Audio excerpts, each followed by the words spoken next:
searching. I'm looking for someone to give about me. I'm looking, I'm searching. I'm looking, I'm searching. I'm looking for someone to give about you. I'm looking, I'm searching. I'm looking, I'm searching. I'm looking for someone to give about me. I'm looking, I'm searching. I'm looking, I'm searching. I'm looking for someone to give about you. It's from the love that's in me. I love the love. I am so grateful for the enemy, but yet they still attack me with the envy. They're trying to clog my drain, leave me empty. They say I'm honored every week. I say humbled and grateful, not to be weak. Let the church speak. I'm on the wall, but they just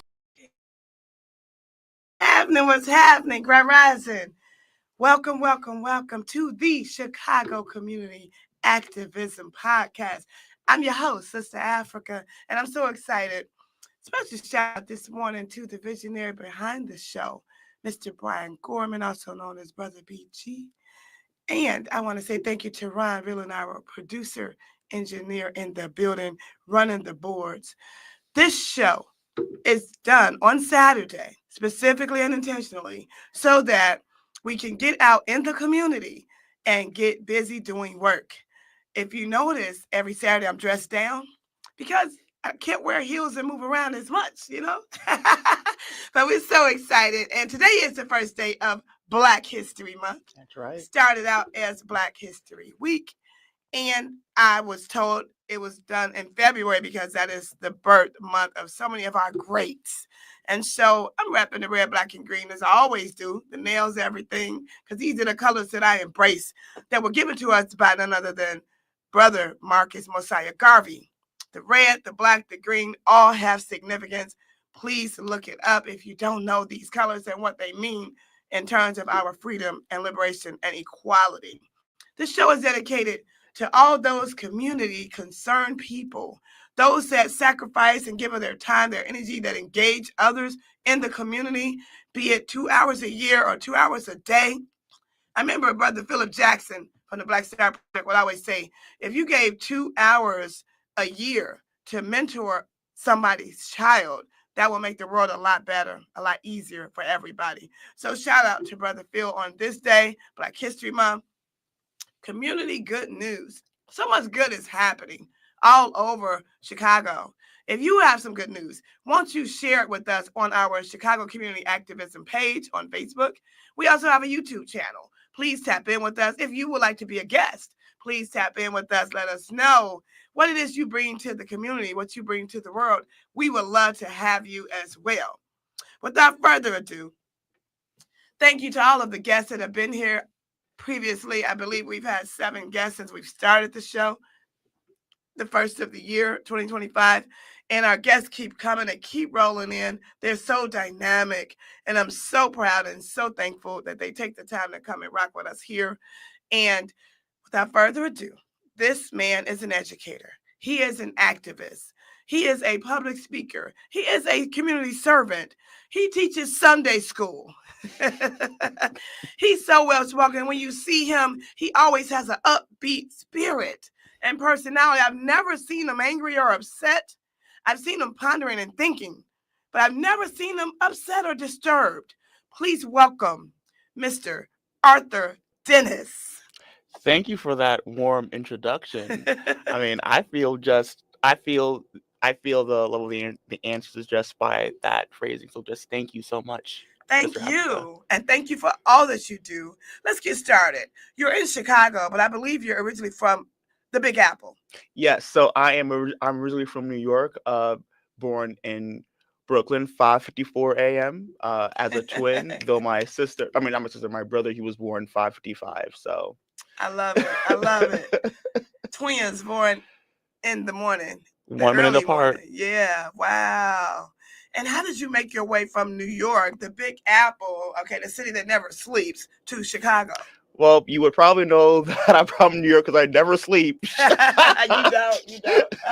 But I had a childhood filled with a lot of housing instability. So to tell you how I got from New York to Chicago, I'll have to tell you a bit of that childhood. Okay. So when it came to my childhood, like I said, I moved around a lot. Mhm. That created a lot of housing instability, Yeah.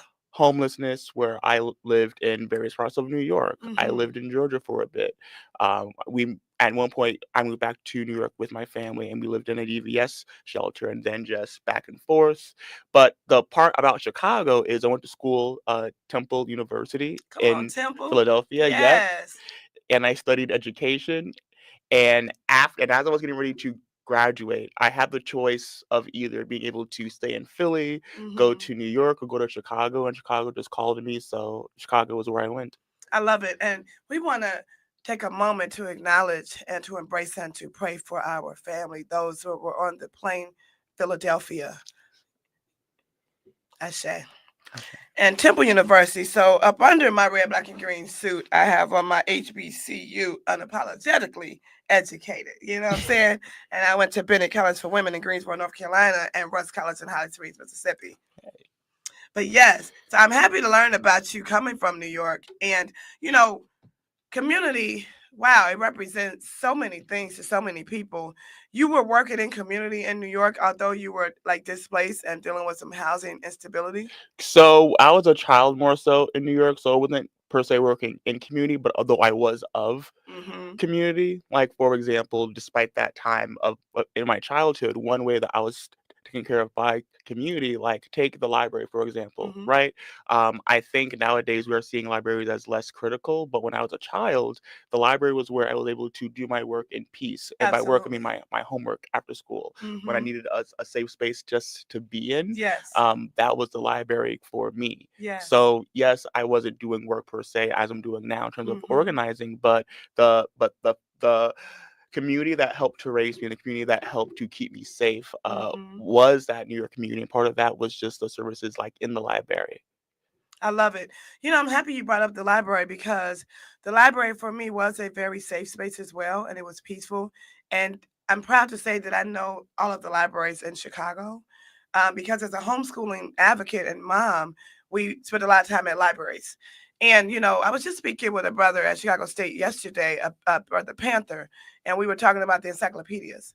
And he said he had so many encyclopedias. And the library also was a space where you could explore.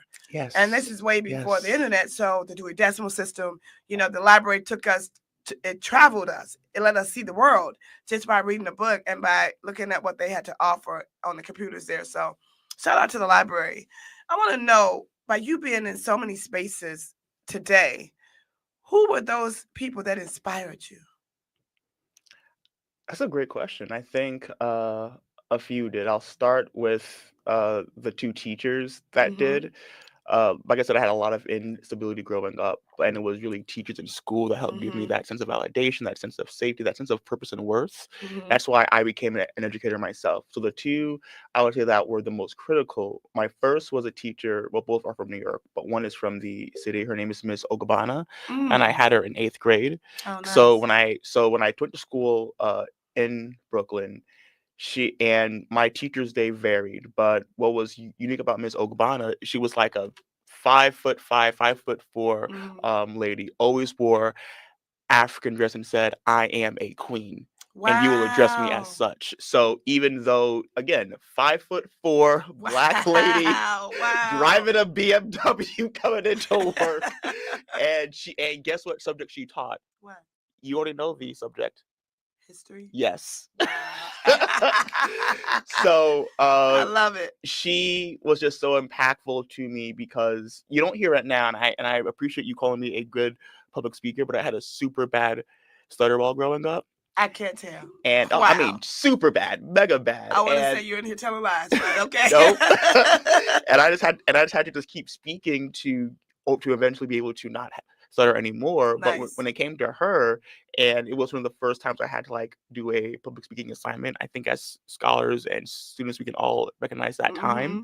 And the thing that I'll never forget that she did for me And no, she was a phenomenal history teacher, but she told the class, Arthur, he has a stutter, so please be patient. Like, Mhm. she gave me the dignity in that moment to say, yes, you have this current disability, but your mind matters. Yes. And it is the worth of your words coming out, not just how they're coming out at the time. Your mind matters. Yes.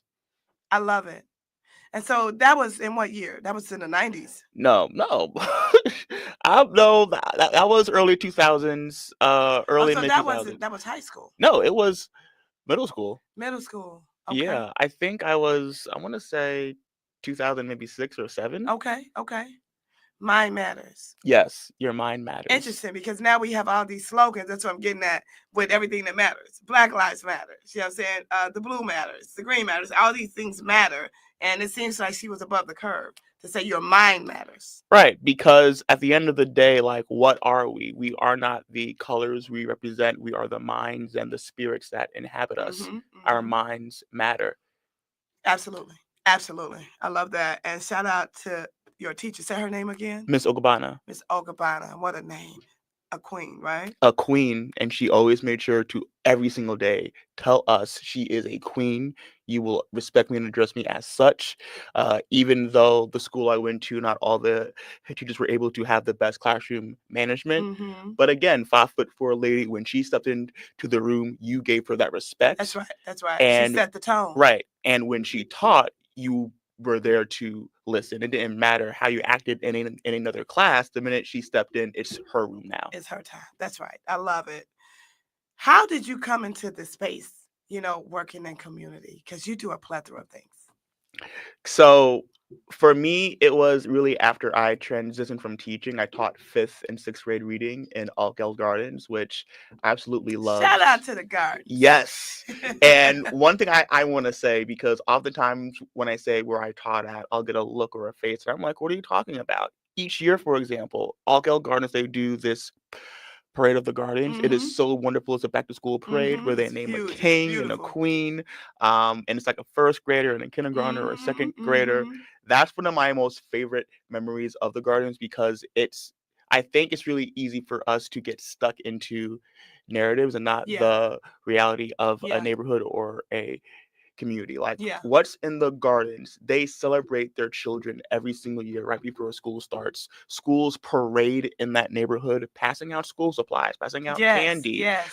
If you want to, ice cream is so right, nice. if you want to make sure that you are aware of who your teachers are, who the new admin is. If you're a new student, you come out to that parade. That's right. That is the community that I taught in, right? I love it. They also have added like haircuts, and they're doing braids now. Yes. They're getting children ready. They're getting them excited. You know what I mean? They have like clothing giveaways. They make sure the dental hygiene is up to par. Amazing. Yeah, I've been there. It's really nice. Just phenomenal, right? But to answer your question about how I really entered the space of community and community organizing. So after I transitioned from teaching, I wanted to do something about what I would see as like either the safety issues or the things I would hear from the scholars in my classroom. Like each year I would do a Christmas party, and I wanted to teach emotional regulation and vulnerability. So I would share about what's the good times and bad times of the year before we enter into the brand new one. And I would always model my bad times, so those kids know it is okay to show your emotions. It is okay to express them, especially as a Black man. I think that so often our boys don't get the opportunity to see that. So I would always be sure to model that. And when I did model that, what ended up happening is the kids would then share their bad times, and it always came back to the exact same thing. So you were vulnerable and transparent to get them to share as well. Exactly. To get to the healing and the resources. Yes. I love it. So they would share things like, well, my cousin's in jail, my dad's in jail, mom, this one. And every single year, it was the same thing. It was the same narrative over and over again. So when I transitioned from teaching, and I made the realization that, like, for a lot of my students, they believe that the amount of money they made and their Blackness either told them that they're more or less likely to be in jail. And that's wrong. That's a form of incarceration. It is modern day slavery, in fact, right? Absolutely. So if I'm against that, if we're now in Black History Month, how do we confront not only slavery but racist structures? We Absolutely. organize. The only way Black people have ever advanced in this country beyond economic means, beyond the means of just being smarter, beyond the means of just going to school. It was coming together. It was saying all of our interests and our futures are tied. Because they are tied, we must organize. We must organize. Kwame Nkrumah, that was his mantra. Organize, organize, organize. Yes. Whatever the question was. What are we going to do about reparations? Organize, organize, organize. What are you going to do about homelessness? Organize. What are you going to do about education? Organize, organize, What are you organize. going to do about our children? Organize. Period.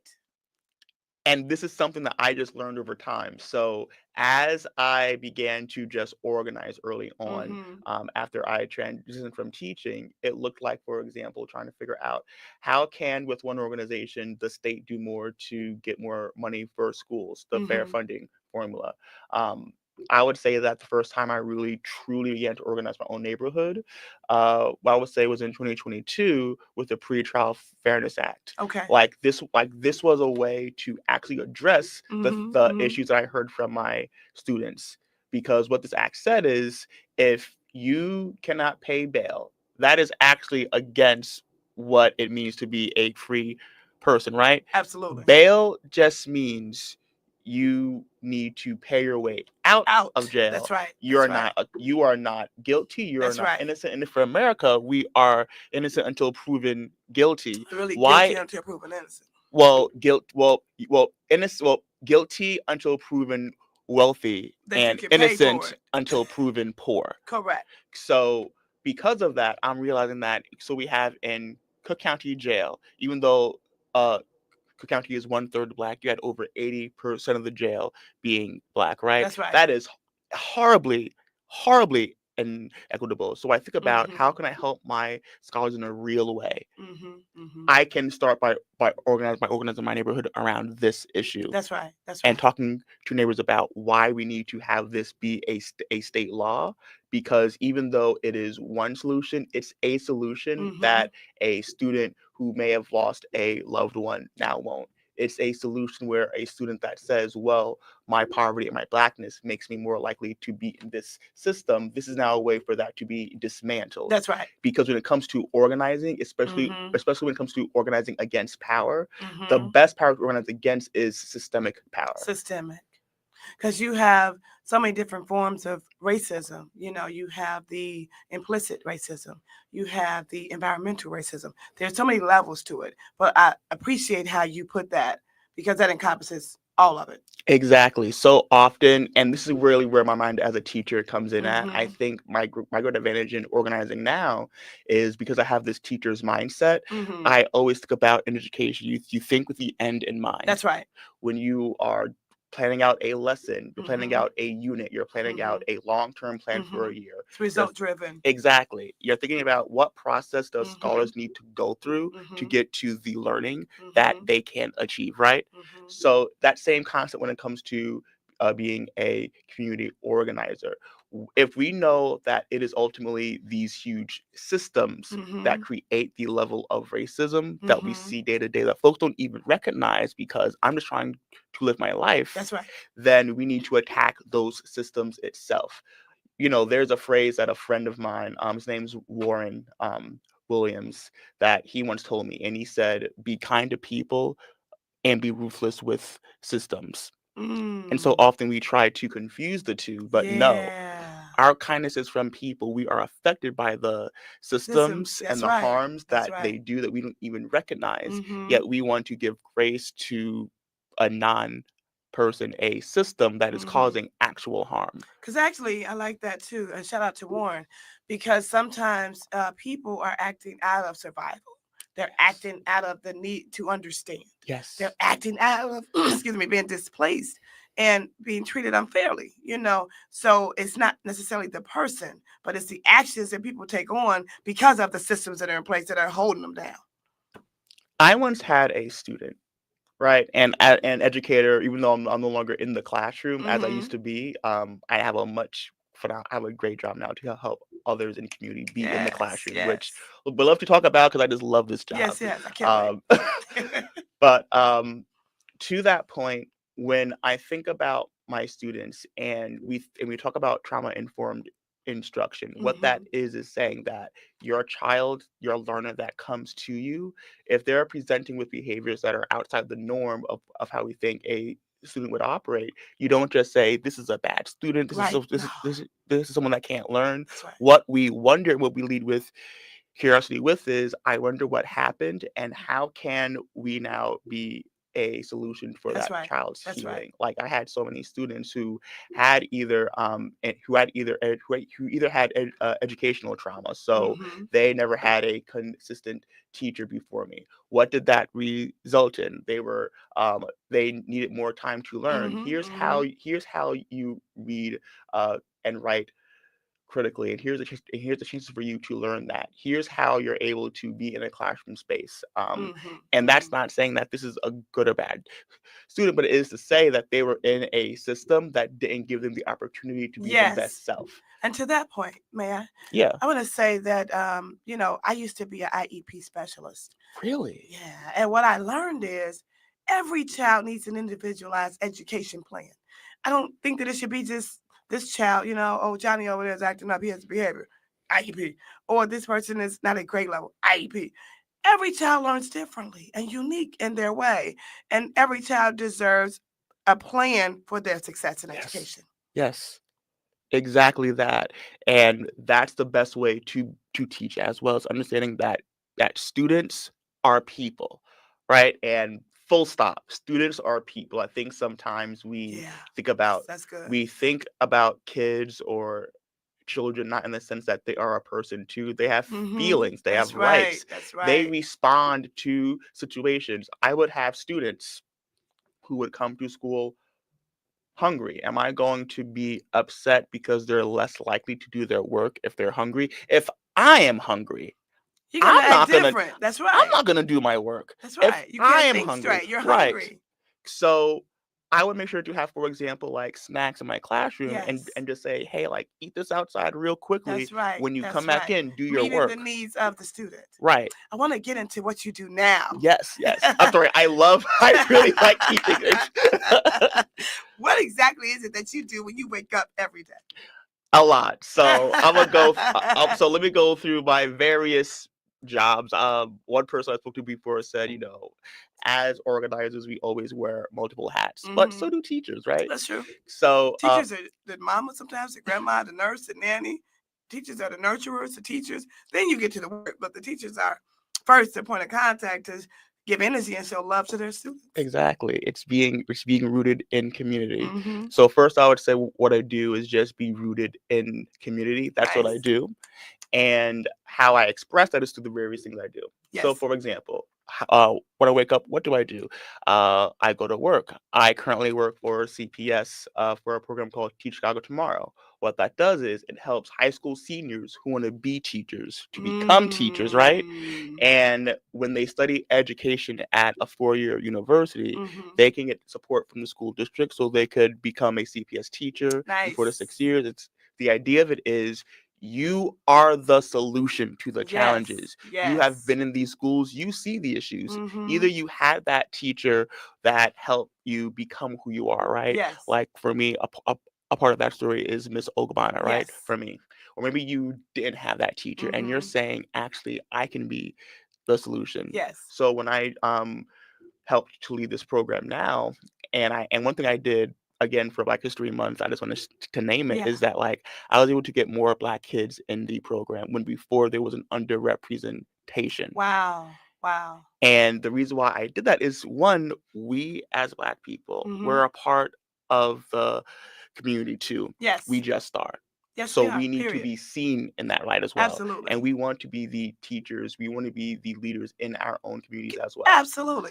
Research shows that when we're in the classroom with our children, they learn better. Oh, yeah. They feel secure. They feel safe.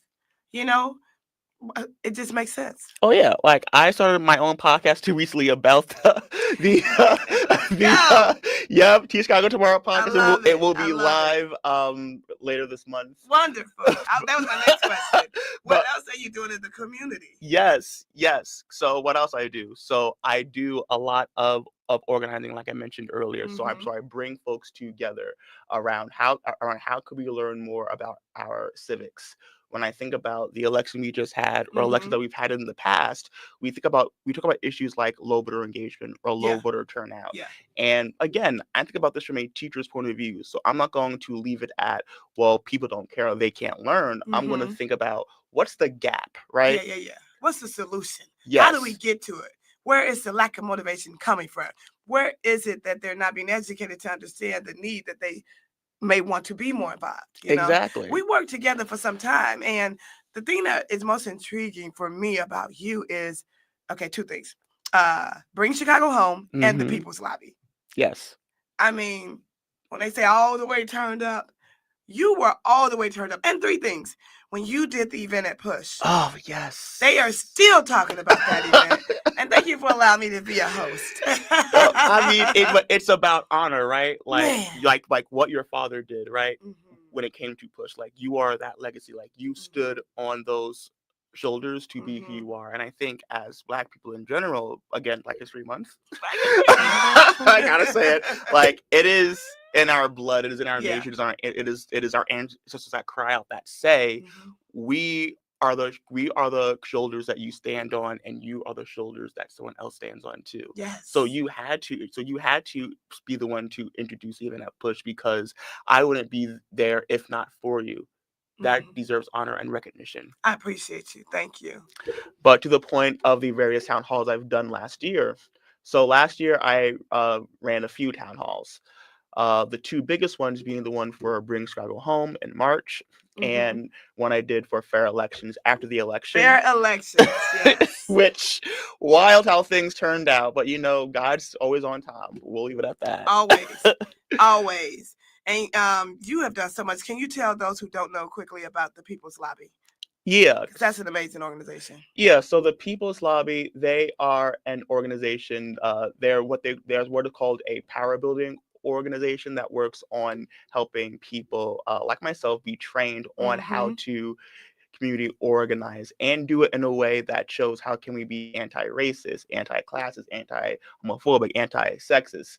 Basically, the idea that if we are the solution, how are we coming together, all of us, and building power to organize, And it's so organize, beautiful. organize. I mean, you go in the room for any People's Lobby event, and it is about 30 languages spoken in the room. It's so multi-ethnic, so multi-diverse. It's just an amazing group of people who are all about community. Yes, and what I want to say is, and I want to shout out the executive director, Will Tansman, Yes. a white guy, incredible, Yes. incredible. What I want to share is that when I first joined the People's Lobby 2 years ago, and I'm still just volunteering with them now as a volunteer Mhm. leader at this point, I had just recently really kind of like really walked away from another organizing group. I won't name them, but I noticed that they had tokenized Black people, and after I kind of yelled at them over Zoom, I said, I'm done with y'all.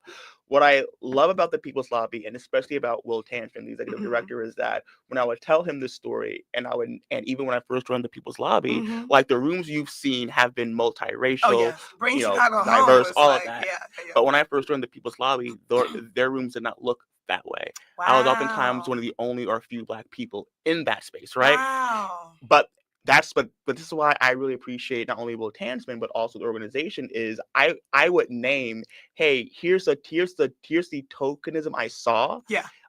Here's the issues I'm seeing. Yeah. And part of what I learned with the People's Lobby is how do we organize with power, right? The Mhm. best way that you organize with power is you negotiate. Yes. Because when you negotiate, what you're saying is we both have a power dynamic here. Yeah. Let's figure out a way that this works for all of us. Because we want the same things. Exactly. So let's make it make sense. So unlike and I'll say this last part quickly. So unlike that organization that wanted to tokenize Black people, that means that they weren't really willing to negotiate with us, talk with us, like actually consider what we want. And with the People's Lobby, and I would give them a lot of like they would agitate me, I would agitate them back. But the idea is it was good agitation right. to get to the goal. Yes. How can people find you? On Instagram, you can find me on Instagram. I am Artisansei, ARTISANSEI. It means life of the builder or life of the creator. And if you follow me, you can see more of what we're doing this month. For example, not only am I going to have my next community conversation, which is something I do once a month. It's going to be called the Let's Counter Project 2025. It'll be virtual. And so if you sign up on Instagram, you'll see more. Shout out to Peyton. You did One and Truth Restaurant before. Yes, We are coming to a close, but I want you to share more about where they can get in tune with you with the community conversations too. Yes. So you can look on my Instagram. There will be information about it later this month. And in that community conversation, we're going to figure out how can we be intentional about organizing. We are seeing what is happening on the national level. We're seeing what's happening here. We cannot rest because our ancestors, our forefathers did not rest, right? That's right. And our ancestors are dependent on us. Listen, please check out the After Hours Ron Rilla networking event, February the 15th. Enter the city after hours. We also have the Petals in Progress by Jessa this Sunday at the Willis Tower, February 2nd. Purchase tickets at sunflowercabana.com. All this information you can also see on the Chicago Community Activism Podcast page. And I want to say special thank you to our sponsors. Of course, Brian Gorman, Diverse City, Bronzeville Podcast Studios, Chicago Hip Hop Heritage Museum, Trek Foundation, that's TRECC. Please look them up. And please, our previous guests, those that have been rocking with us from the beginning, those that support us, reach out to us to be a guest. Thank you so much, Arthur Dennis. Thank you so much. And all that you bring to the community. It's what we bring, because at the end of the day, we are all the community. That's why we organize. Thank you. Thank you.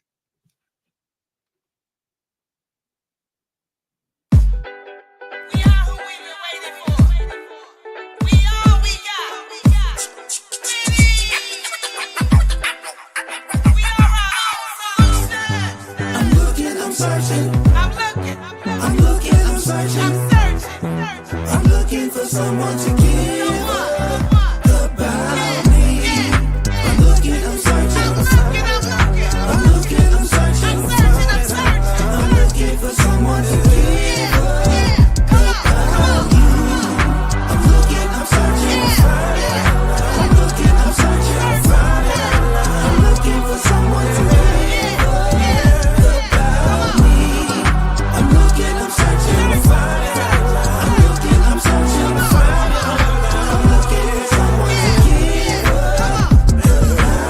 It's from the love that's in me. I love the love. I am so grateful for the enemy, but yet they still attack me with the envy. They're trying to clog my drain, leave me